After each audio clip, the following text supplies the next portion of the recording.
mon bel univers, bienvenue dans votre émission littéraire Portrait livresque, l'art de capturer l'essence d'une œuvre et transcender avec les livres. Toujours un plaisir, comme vous le savez, de vous retrouver afin de vous partager les portraits livresques. Aujourd'hui, on va à la découverte d'une nouvelle figure de la littérature gabonaise, Clarisse Lumière Edege Dege, qui nous parlera de son livre Me ne femme, qui veut dire « Je suis une femme ». Après sa licence acquise, elle passe et reçut le concours d'entrée à l'école normale supérieure où elle reçoit actuellement une formation en vue d'embrasser la carrière d'enseignement. Me ne femme est son premier roman. Au centre de ce récit, nous avons la jeune Miss. Miss qui est destinée à un destin brillant, mais il va falloir traverser plusieurs écueils. Miss grandit dans un univers sombre, un univers sorcellaire. Vous voyez un peu ces vieux vicieux dans les villages qui au coin vous regardent, ils refusent que vous évoluiez. Ils sont contre votre destinée. Alors, tous les jeunes de ce village sont destinés à ne pas réussir, à sombrer dans la délinquance, à boire du vin, à faire du vin de palme. Vous voyez un peu le genre de village où tout est sombre. Alors, Miss grandit dans cet univers où elle va devoir se démarquer parce qu'elle est née pour réussir. On en discute avec Clarisse Lumière Edege Dege. Clap sur l'auteur.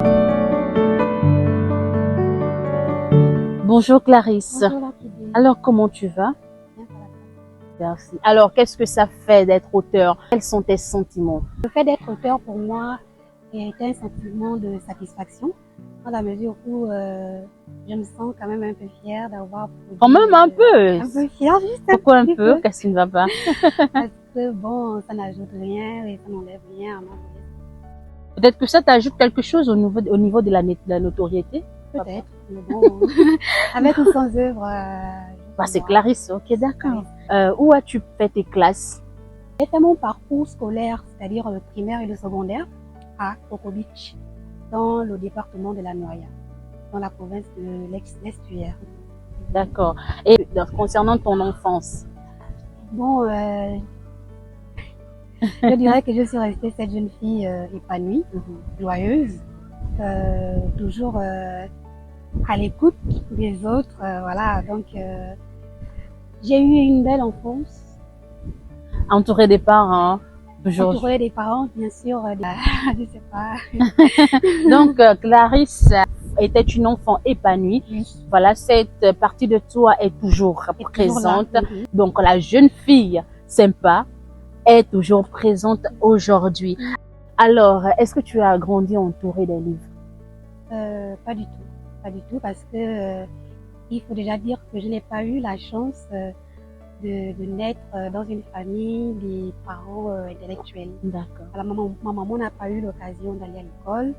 Mon père n'a pas eu un long parcours scolaire. Et donc, le milieu intellectuel est vraiment quelque chose bon, tout ce qui est en rapport avec la science n'était pas vraiment mon quotidien. Bien sûr. J'ai grandi au milieu de tout ce qui est en rapport avec les contes, tout ce qui est vraiment en rapport avec la littérature orale. Bah d'accord, donc tu étais ce genre d'enfant au soir autour du feu avec les grands-parents, avec. Exactement. Et ça continue toujours. Tu as toujours l'occasion de vivre ça? Malheureusement, j'ai perdu mes grands-parents. Donc concernant les livres, tu n'as pas grandi avec les livres. Le père n'a pas eu un parcours un peu plus avancé. La mère, voilà, non plus. Et aujourd'hui, qu'est-ce qu'ils ressentent quand ils te voient? Je dirais qu'ils sont fiers de moi, surtout ma maman. Elle peut voir en moi cette continuité d'elle-même. À travers moi, elle peut être fière d'avoir peut-être, on va dire ça comment, combler ce qu'elle n'a pas pu faire du point de vue intellectuel. Bien sûr. Alors, donc après le lycée, te voilà à l'université. Tu peux un peu nous partager ton arrivée à Libreville après le bac? Je suppose, bien sûr, que c'est le bac qui t'emmène ici. Bien sûr, bien sûr. J'ai passé, on va dire, toute mon adolescence et même la pré-adolescence au village. Je suis vraiment une bonne villageoise. C'est vraiment le baccalauréat qui va m'amener à Libreville. Pour avoir croisé Clarisse, voilà, dans les couloirs de l'université Omar Bongo, et là, je t'ai vu au département de littérature africaine. Qu'est-ce qui a motivé ce choix? Pour Clarisse, on note que dans le départ, tu nous as dit que tu n'étais pas trop au contact des livres. Exactement. Il faut dire que c'est vraiment le coup du destin. Quand j'obtiens mon baccalauréat au lycée, bon, normalement, je venais m'inscrire au département d'espagnol. Ah, tu parles espagnol? Je me débrouille pas mal. Ok, d'accord. Au lycée, je m'en sortais bien en espagnol et tous mes professeurs m'encourageaient justement à aller m'inscrire là-bas. Ok. Et comme Clarisse Lumière est une jeune dame qui aime bien faire les choses qui, on va dire ça comment? Elle aime affronter l'inconnu? Exactement, exactement. Et surtout que je voulais faire quelque chose qui me mettait un peu dans mon univers aussi culturel. D'accord. On sait que aller en espagnol, c'est aller apprendre tout ce qui est en rapport avec l'Occident. Oui, oui. Alors quand j'ai appris que il existait un département qui était typiquement, on va dire ça comme qui abordait les études de lettres africaines typiquement, je me suis dit que bah tiens, ça m'intéresse. Quand j'ai entendu parler de Senghor, d'Aimé Césaire, je me suis dit bon, je préfère aller là-bas parce que Bien je sûr. m'y trouve à ma place. Ok. Désormais, au département des littératures africaines, et avant de passer le concours de l'UNES, et là, au département des littératures africaines, est-ce que tu as une anecdote particulière à nous partager? Quand j'arrive au département des littératures africaines, ce qui m'a marqué premièrement, c'est mes enseignantes dames, leur jeunesse, leur dynamique, leur capacité intellectuelle, s'il faut dire ça. J'étais émerveillée vraiment de voir les jeunes dames qui parlaient avec beaucoup d'aisance, voilà, exactement. Ok. Ok. Et qu'est-ce que tu as récemment lu? Actuellement, je suis sur l'œuvre de Calix Deyala. D'accord, lequel? Le roman de Pauline. D'accord. Et déjà avancé ou tu es encore au début? C'est déjà quand même avancé. Ah, tes premières impressions? Donc j'ai aimé parce qu'elle aborde une thématique qui m'intéresse beaucoup, notamment la question de la féminité chez les femmes.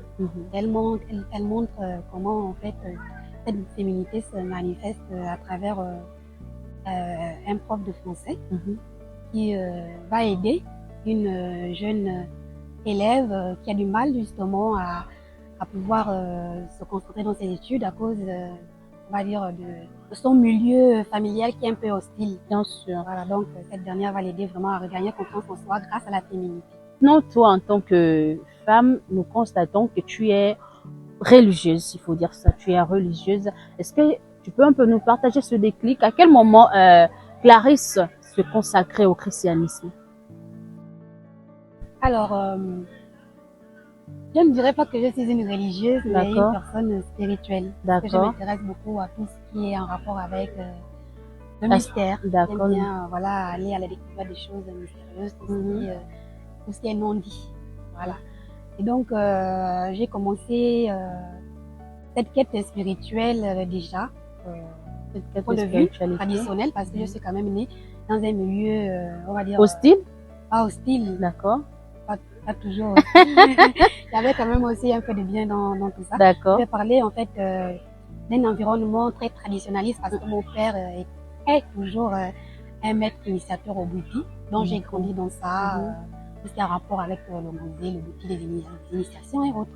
Maintenant, c'est en grandissant parce que j'étais toujours cette jeune dame qui se questionnait beaucoup. Et j'ai vu que il n'y avait pas tellement de réponses ou encore de résultats par rapport à ce qu'on faisait déjà.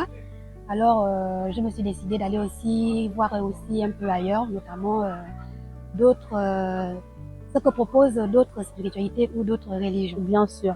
Voilà les livresques. Je suis ici avec Clarisse Lumière et Dégué. Nous parlons ici de son univers familial, son univers livresque. Donc, nous avons découvert, je vais dire ici, la naissance de Clarisse, comment elle a grandi. Et elle nous a partagé en quelque sorte son évolution littéraire. Donc, aujourd'hui, elle est là pour nous parler de Bonne Femme. Donc, on va discuter avec l'auteur et elle va nous dire le déclic de ce roman et pourquoi elle s'est intéressée à la question de la femme, juste après le générique. Alors, Clarisse, désormais auteur, Bonne Femme. Bonne Femme. Avant de commencer, pourquoi Bonne et tu mets encore femme en français? Alors, c'est ma façon à moi de prôner l'interculturalité. Parce que je me considère comme étant une personne hybride. Voilà, j'ai hérité aussi bien de ma culture comme de la culture venue d'ailleurs. Ok. Et qu'est-ce qui domine? Qu'est-ce qui domine? Je dirais que je suis en phase avec les deux. Pourquoi avoir décidé de nous conter l'histoire de Miss? Bon, je dirais que le prétexte de cette œuvre était tout simplement l'envie de partager, il faut dire, mais Un vécu ou bien partager voilà, un vécu, des expériences que j'ai vécues moi-même, comme des expériences que j'ai pu vivre de manière extérieure. Bien sûr. Alors, on rappelle ici, comme je vous l'ai dit au départ, le personnage c'est Miss. Miss qui veut dire les yeux. Pourquoi les yeux? J'ai choisi le nom Miss pour mon personnage principal, qui signifie les yeux, enfant, parce que Miss, et comme c'est écrit dans le texte, c'est vraiment cette jeune fille qui est née avec des aptitudes ou encore des capacités assez extraordinaires. Elle a, on va dire, un don de vision, voilà, qui lui permet de toujours être, de toujours percevoir des choses en avance, voilà, tout ce qui est vraiment prévoyance. Mais là, excuse-moi Clarisse, c'est pas, j'ai pas l'intention de te frustrer, mais ce côté un peu clairvoyance, ce côté un peu de vision, je n'ai pas ressenti ça dans le roman. Ah bon? Non, non. Oh. Sauf si ma lecture a été un peu truffée, mais j'avoue que voir des choses en avance, Clarisse a certainement omis de nous donner ce côté. Le roman donne l'impression d'être, on va dire ça comment, une épopée. Et le personnage est comme un peu dédoublé. Bien sûr. Donc, le conteur et en même temps le personnage bien principal. Bien. Donc, on va un peu prendre ce prologue qui dit, bon, il était une fois un petit village reculé de la capitale surnommée Mbongo Fala, et tu nous as donné, bien sûr, la définition de ce nom. Juste à la fin du prologue, il y a Melo Mbege. Sauf si je prononce, bon, c'est pas, j'ai pas d'accent. Après, ça veut dire, je crois, c'est l'artiste, donc la griotte. Et à côté, on a Mbenge, on va être, donc l'assistant. Je sais pas si j'ai bien prononcé, tu peux prendre ton livre et je vais savoir, tu t'es inspiré exactement de quoi pour écrire ce prologue. Déjà, pourquoi le faire sous cette forme? Sous cette forme. Il était une fois, et à la fin, on a la griotte voilà, donc, et l'assistante. L'assistance. Exactement. En oralité, il y a ce qu'on appelle des phrases d'appel.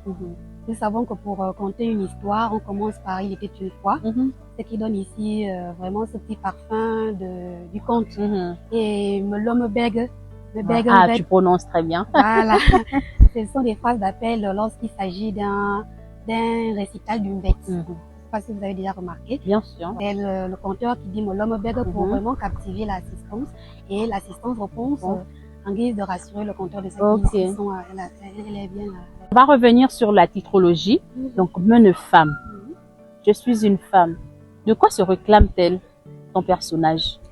Je ne parlerai pas d'une réclamation, mais d'une affirmation d'identité. Voilà. Parce que déjà, au départ, il faut le dire, le titre d'origine n'était pas ça. D'accord. Comme on le sait tous, hein, au début on a une idée et tout, après on se laisse emporter Bien par sûr. la muse. Et après l'écriture, j'ai eu comme une sorte de révélation du titre. Et c'est justement ce titre-là qui m'est venu en révélation, notamment Meune femme. Mais il y a une polémique par rapport à ce titre parce que à l'écoute, lorsqu'on est femme, je suis en train de dire je suis un homme. Bien sûr, femme. Voilà. Comme femme de Magali. Exactement. Alors qu'à l'écrit, c'est je suis une femme. Maintenant, pourquoi je dis ça? C'est tout simplement parce que chez nous, il y a cette expression chez nous, chez les femmes, où cet homme qui affirmé. Voilà, qui s'affirme ici, en fait, il manifeste sa fierté de ce qu'il a réussi l'exploit. Donc, il dit Meune femme. Ben là, tu mentionnes que l'enfant, ça peut être le femme de FAM, par exemple, comme dans Magali. Est-ce que là, c'est pas une manière aussi pour dire, pour les Miss, c'est-à-dire qu'elle aussi, elle peut être un homme à la fin? Peut-être. Parce qu'il y a un peu de patriarcat à l'intérieur. Oui, en fait, je veux juste amener un équilibre sur ces deux D'accord, ok. polarités. Peut-être lire la naissance de Miss, juste quelques phrases, voilà les amis, pour vous mettre un peu de l'eau à la bouche, comme on dit. Après la mort du patriarche Dengon à Komomba, une nouvelle génération prit le commandement du clan Yenvek. Corrompus par la sorcellerie, les nouveaux chefs du clan avaient perdu le sens des valeurs primordiales que Mbandon s'était évertué à transmettre à sa communauté toute sa vie durant. Lesquelles valeurs structuraient la cité d'Angon autrefois? À la place de l'amour s'était installée la haine, la jalousie et la cruauté. Au lieu de l'unité, la division, les querelles, les trahisons prirent de l'ampleur. Puis, jour après jour, mois après mois, année après année, s'effectua le déclin de l'empire d'Angon à Komomba, qui fut autrefois objet d'admiration de par sa grandeur et sa puissance basée sur l'amour et la solidarité. Ici, tu nous plantes au décor d'un monde malsain où la cruauté, la division, les jalousies ont pris la place. Est-ce qu'un Bongo Fala qui se situe du côté de Kokobi, c'est ça? Voilà. Est-ce que ça existe réellement? Est-ce que cet univers y est encore? Oui, cet univers y est encore, dans la mesure où les gens continuent. Les individus, hein, de manière générale. Donc, il y a toujours cet univers machiavélique où les gens, les individus cherchent toujours à faire du mal aux autres pour des raisons qu'on ignore. Par simple cruauté, tout simplement, on ne sait pas pourquoi. Et là, comment toi tu définis Miss? Elle qui dit meule femme. Je définis Miss comme étant une jeune dame hors du commun, qui n'a pas peur de braver les obstacles, qui n'a pas peur aux yeux, comme on le dit souvent, et qui n'hésite pas à aller au-delà de ses limites.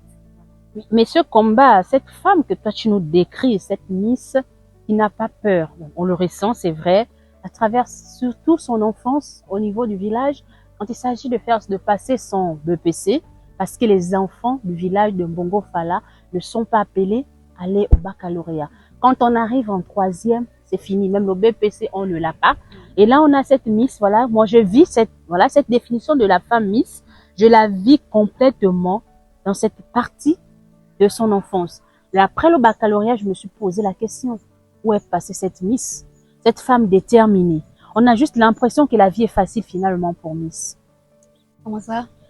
Non, les événements arrivent, elle va subir, mais sa détermination de réussir.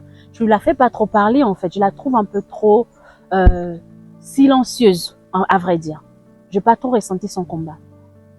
C'est vrai que Miss a cette impression taciturne, elle est très taciturne, et c'est fait, on va dire ça comment, c'est fait exprès, parce que je ne voulais pas mettre en scène une héroïne super woman, super power. Ah mais non, toi-même tu as dit meune femme. Oui, c'est une affirmation, elle doit le prouver. C'est vrai, mais on peut toutefois manifester son identité dans la dextérité, dans le silence, dans tout ce qui est, on va dire, spontané. D'accord. Et finalement, pour Clarisse, qu'est-ce qu'être une femme? Pour moi, être une femme, c'est être en phase, vraiment en équilibre avec son intériorité, son identité ontologique, sa part de féminité et peut-être aussi de masculinité, même si bien on sûr. le refuse. C'est vraiment être en équilibre de ces deux polarités. Concernant le fait d'être en phase, je dirais, avec la société. Et dans le texte, on a une Miss qui est destinée, qui a une spiritualité, qui est destinée à quelque chose de grandiose. Elle doit vivre cette chose. Mais pour la vivre, elle doit apprendre à se surpasser, elle doit garder sa virginité. Et la question que je me pose, c'est est-ce que être en phase avec la société, c'est s'enfermer dans un rôle assigné par le patriarcat? Parce que retenons que c'est le père qui dit à Miss que pour avoir cet objet, voilà, ce bel avenir, il faut te préserver, ne pas connaître les hommes avant le mariage. Je dirais que non. Non, pourquoi? Parce que On est appelé à aller découvrir d'autres horizons. D'accord. C'est important pour l'homme, c'est important pour nous, les êtres humains, d'aller découvrir d'autres horizons comme je le disais déjà, pour se recréer. Et donc, cet enfermement ici, je dirais que est ressenti pour l'auteur que je suis comme étant, on va dire quoi, une injonction. Une injonction qui doit être peut-être transfigurée, dépassée. D'accord. La relation entre Christian et Miss, voilà, qui est au cœur, voilà, du dilemme moral auquel Miss est confrontée. Et peux-tu nous en dire un peu plus sur le dynamique de leur relation et comment, voilà, il remet en question les valeurs et les croyances de Miss? On sait que c'est une fille spirituelle, c'est une fille, parce qu'elle est chrétienne, voilà, c'est une fille chrétienne. Donc elle est au milieu des deux religions. D'accord. À travers cette relation, voilà, je voulais montrer le côté un peu rigide de la religion, comme vous le disiez. C'est ça que je disais tantôt que je préfère être spirituelle que religieuse, parce que la religion nous enferme. Nous enferme, voilà. Et donc ici, je voulais vraiment franchement montrer combien de fois la religion peut être un joug sur les chrétiens que nous sommes. Et donc, ici, relation vient remettre un peu en question la marche de Miss. Dans sa réalisation. Bon, c'est-à-dire le cheminement, voilà, on va dire ça comment, de religion en quelque sorte. C'est-à-dire il peut faire traditionnel aussi. Et religieux. Voilà. Ici, c'est comme si cette relation ici vient rappeler à Miss, au-delà de tous ses efforts à vouloir absolument être cette jeune femme que la société veut, voilà, cette jeune femme que la religion veut, que la tradition veut, voilà. C'est une femme avant tout et elle a besoin, voilà, elle est humaine. Bien sûr, on peut pas la juger forcément sur ça. Elle est appelée à commettre une erreur et à faire un... Ok, toujours ce côté de l'initiation, parce que c'est un roman d'initiation, c'est un roman d'apprentissage, et on a le personnage Christian Bilogué. Je veux savoir comment tu définis ce personnage, qui est la cause d'un certain dilemme. Pour moi, Christian Bilogué, c'est, on va dire quoi? C'est une porte, c'est un miroir, c'est un passage, on va dire, initiatique. D'accord. Parce que il fallait absolument que Miss, on va dire, sorte de ce carcan, voilà, traditionnel. Elle a sa part de responsabilité. Oui, bien sûr. Okay. Bien sûr. Je veux un peu te taquiner sur un point. Et là, je vais prendre l'interview que tu as eu à donner au chroniqueur, Rodrigue Ndon, chroniqueur et enseignant-chercheur dans son blog Chose lue, le 26 mars 2024. Et il pose en question, une suite est prévue. Oui. Là, tu nous dis, je cite, évidemment que oui, on ne peut pas parler d'ascension sans envisager le jour de la Pentecôte. Cher journaliste, la suite se fera dans un recueil de nouvelles qui s'intitulera « Et si Dieu était une femme ». De quelle suite s'agit-il ici? Du roman de Mon femme? Alors, et là tu nous dis que tu feras en nouvelle, recueil de nouvelles. Oui. Donc la suite d'un roman, tu nous comptes faire un tome 2 en nouvelles. Oui. Pourquoi? Parce que à la fin du roman, Miss annonce, ou encore la griotte, ou encore le narrateur annonce. Et tout ça, ce sont les personnalités de Miss. Voilà, annonce effectivement son retour et elle envisage créer une association pour justement aider les femmes à reconquérir leur identité féminine. Bien, mon problème se situe au niveau du genre choisi. Nouvelle, on sait que c'est plusieurs histoires à l'intérieur. Il n'y a aucun lien dans un recueil de nouvelles, sauf la thématique.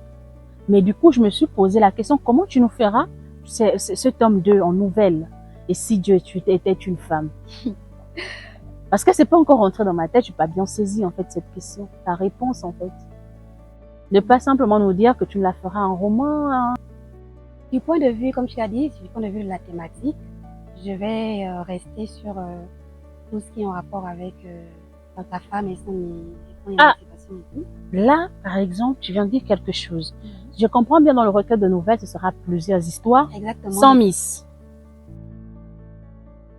Miss, elle va se faufiler. Va se faufiler dans dans... le personnage. Voilà les livresques. Je suis ici avec Clarisse Lumière et de Guédégué. Un peu compliqué à prononcer son nom, je m'en excuse. Nous parlons de son livre Neuf femmes. Donc, vous avez suivi la trajectoire de son personnage, Miss, qui est confrontée à des difficultés pour réussir dans la vie. Alors, vous voulez lire Neuf femmes?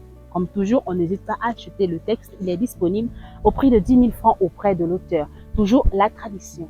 On achète le texte auprès de l'auteur pour avoir la plus belle dédicace. Le livre, il est disponible juste au numéro qui s'affiche sur le bas de vos écrans. On n'hésite pas à appeler, on encourage cette jeune auteure. Je suis un peu curieuse de connaître le pourquoi de la présence des poèmes dans ce recueil. D'accord. J'ai choisi de mettre des poèmes dans mon texte parce que déjà, je prône l'ébriété, la dynamique des genres, le nouveau roman. Et il y avait à un moment donné de l'écriture où pour mieux exprimer ce que je voulais dire, il fallait que je le fasse à l'écrit, comment on va dire, manière poétique. Voilà, de manière poétique. Bien sûr. Clarisse, après Neuf femmes, est-ce qu'il y a des projets en cours? J'ai un projet en cours, c'est une nouvelle qui s'intitule La fournaise ardente, où je dépeins un peu l'univers universitaire.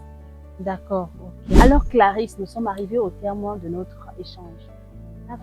Alors, tout simplement te remercier déjà de m'avoir donné cette opportunité de pouvoir m'exprimer et de présenter mon œuvre à travers ton émission Portrait livresque.